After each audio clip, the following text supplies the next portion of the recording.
Ngayon nga, araw ng Domingo, Mayo 19, 2024, wala kaming simba ngayon sa amin sa barangay dahil natuman na patrol ngayon sa barangay San Jose. Sana naman marasa yung pagkain na iniandam nila sa amin, kundi itukyab ko yung lamisa doon.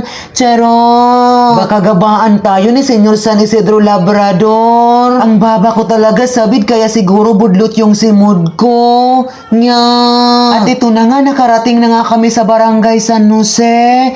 Wow! First time ko makapunta dito sa barangay San Jose.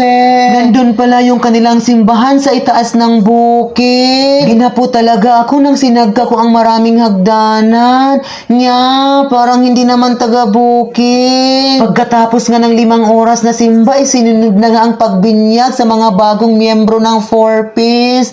Charot! Nag-iinapura na nga ako dyan na matapos yung pagbinyag dahil gutom na yung tiyan ko. Sinabihan ko nga si Father na, Father, apurahin mo na dahil taod-taod na lang madudupay na ako. Mabuti na lamang na mati siya sa akin. At sinabihan na nga rin namin yung mga nag-attender sa binyag na apurahin nyo naman sa pag-picture-picture dahil gutom na talaga ako.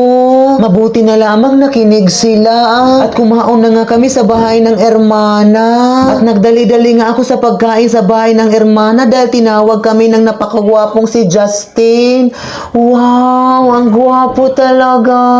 Sinabihan pala ako na kainin mo naman itong At nasyak talaga ako nang dandun si Ramil sa kinainan namin. Hindi man lamang nagpasabot na nandun siya, nahiya tuloy ako.